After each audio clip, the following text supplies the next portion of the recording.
In the last episodes, we were basically stuck in Cyprus. The whole world was shutting down. Our hotel was going to shut down within a week. So we had to find another solution because we didn't know how long we were going to stay in Cyprus.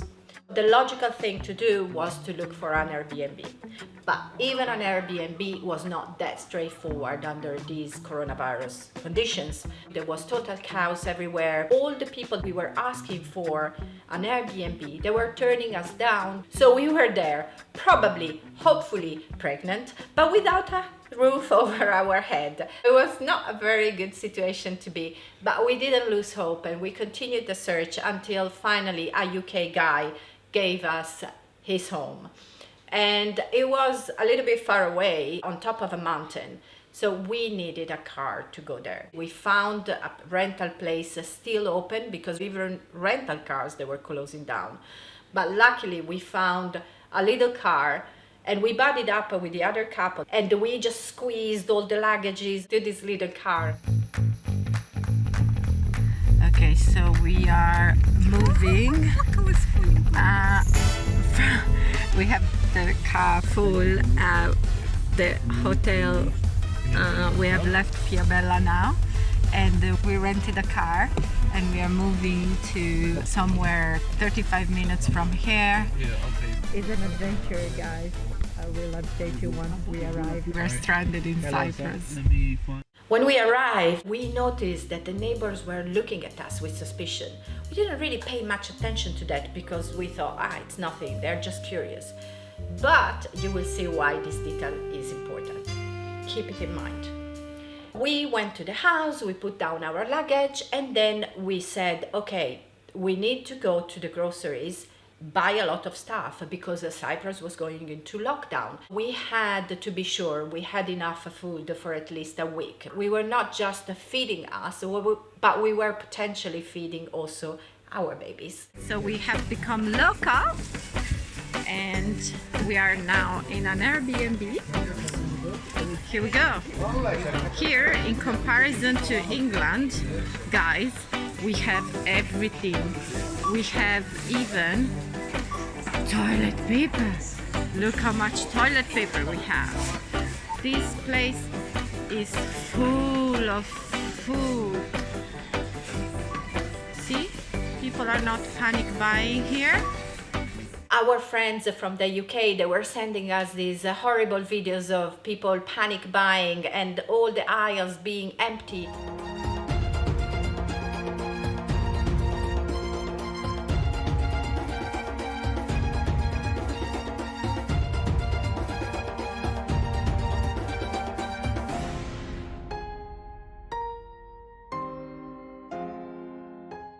When we exit the supermarket, we noticed that there was a van of military people. As soon as they saw us, they came and they stopped us and they started questioning us. Where are we coming from? Since how many days are we in Cyprus? So it turned out that these people were sent from our neighbors. Remember, I told you before that they were very suspicious of us. They called the military to say that there were new people coming into a house and that they were really scared we might take the coronavirus into the neighborhood. So the military started following us at the supermarket. When they questioned us and they knew that we were coming from the UK, they said, you cannot be outside, you should be in quarantine. We are gonna take you to a quarantine center where you're gonna be there for, I don't remember, 3, 4, 5 days. And I was like, no, we can't. We need to do our progesterone needles, we need to take our estrogens, we're probably pregnant, you can't deport us into a quarantine center. We begged them, and in the end they had some pity and they let us go, but with a warning. They said, you're not gonna be able to go out of the house for at least 3, 4 days. I said, okay, that's fine. We have our groceries, we have everything, we have all our medicines, and we can do that. We went home, we unpacked all our groceries. So this is our house. Here we go.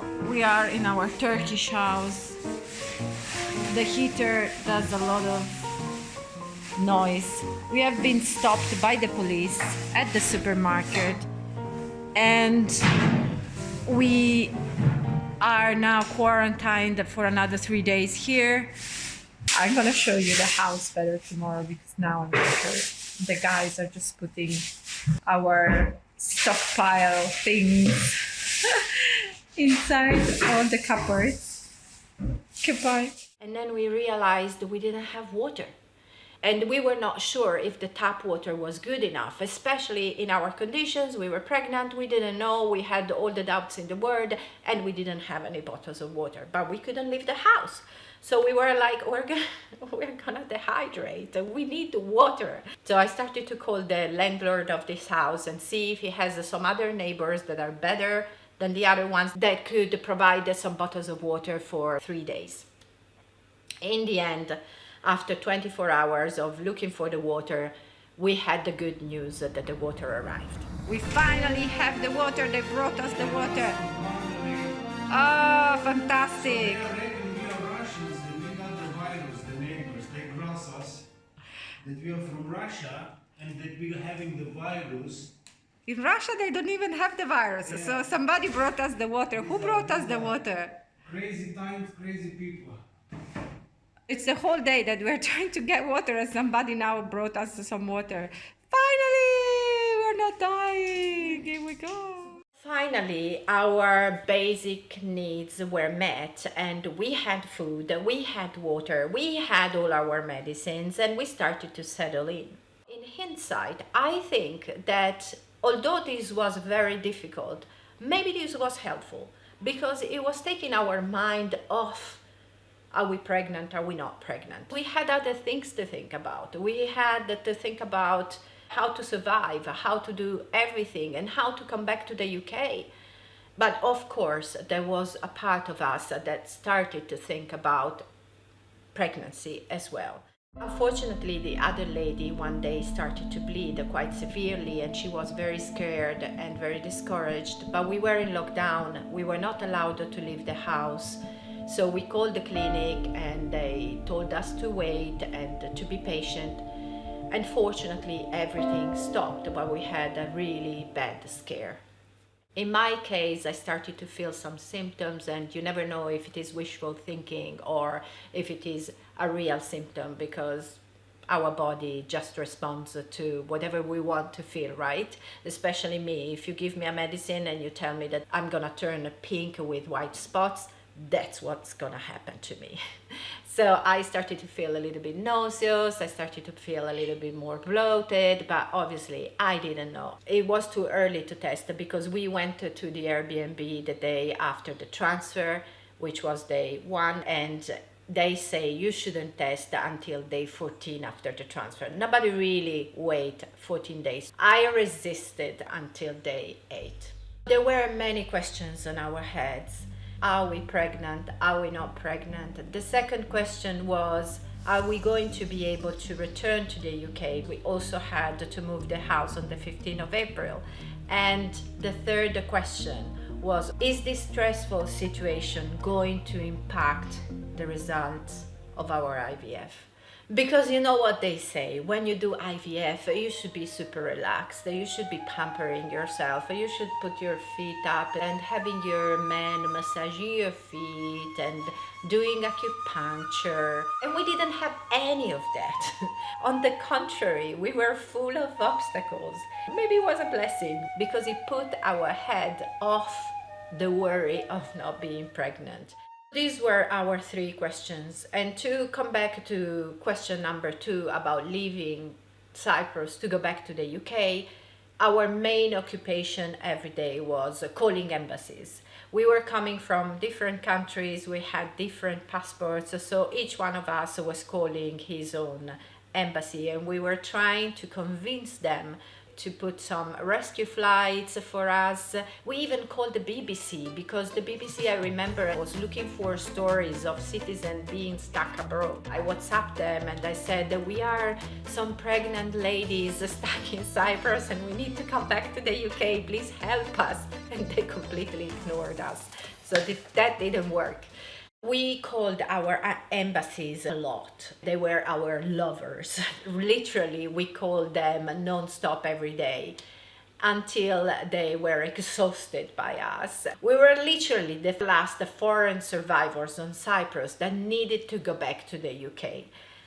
Our embassies reassured us that they would have been present at the customs to facilitate the process of crossing from the north to the south, and the UK told us that they would have created a rescue flight on the 29th of March to repatriate us finally to London. Amazing. We were finally cheering. We could see the light at the end of the tunnel. In the meantime, how were we spending our days until the 29th of March? We were literally closed into this house and we were in lockdown. So I got a pro in doing injections in my belly. Good morning! So today I'm going to show you how I do my injections. First of all, you're going to put on your protective gloves. And then we're gonna prepare our injections. This one is Enox and it's gonna dilute your blood, and this hurt like hell. It's basically like a bee sting. This one is Prolitex, progesterone. I already take 800 milligrams with pessaries, but we are gonna top it up with this one. You put the big needle on, but you're not gonna put this big needle in your belly. Haha, I feel like a killer. Mistake, open this syringe before you take the other one. And you need to unscrew this little bastard. I want a little drop out. I put too much out. It's okay, I'm not gonna die. It went a little bit more out. Then you lay down, you measure 4 fingers, sore everywhere, and then just gonna go in. That's one done. This is already pre-filled, so it's easier. I have a little problem with opening the syringes. I don't know why. Can you open it? Like 4 and go.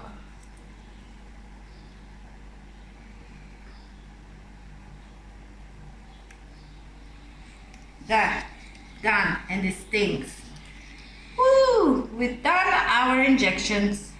You have to do 40 of these, then 21 of the other one. And now it stings. Bye. And also, because I'm a yoga teacher, I was trying to teach some meditations and some yoga to the other couple because they were quite anxious about coming back and being pregnant, not being pregnant. Also, we were walking around the property. I remember we had this amazing pool that looked really chic, but it was very dirty and we couldn't bath in the pool anyway. This is the house and this is the pool. I'm sitting outside, it's really warm after doing my injections. There is the sea down there, lots of birds in the sky. It's a lovely prison at least. The pool is a little bit dirty, but we can't go in anyway because after the treatment you cannot swim. And then finally the long-awaited day arrived, the 29th of March, when we could come back to the UK. I woke up that morning and it was only 8 days after the transfer, so it was not very safe to test for pregnancy. But I sneaked into the bathroom in the morning and I took a test without saying anything to anybody. I was coming back and I wanted to know, was this all worth it? And am I going to go back by myself, or am I going to go back with some baby or some babies? I sneaked into the bathroom and I took my pee on the stick. Follow me into episode 7 to see the results of the pregnancy test and also to discover if our expedition to the UK was successful. Every IVF journey has its ups and downs. No IVF journey is comparable to another one. It's your own experience, and it's gonna be potentially difficult. It's gonna be also magical and full of adventures. What is important is to get focused on your dream and to never lose hope, because when you want something so clearly from your heart, and when you have listened to the soul of your child asking you to help them, to bring them into this world, there is nothing that will be ever able to stop you. I hope this gives you a little bit of empowerment and hope and joy for the future, especially if you're going through an IVF journey now. And I see you in the next episode. If you have any questions or if you want to leave any comment, please do reach out. And I see you next time. Bye bye. So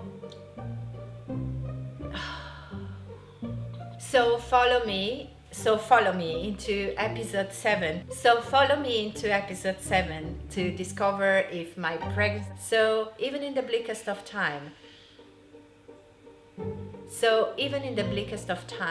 you will always find your.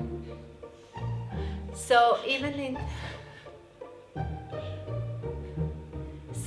in the bleakest of time, behind the scenes.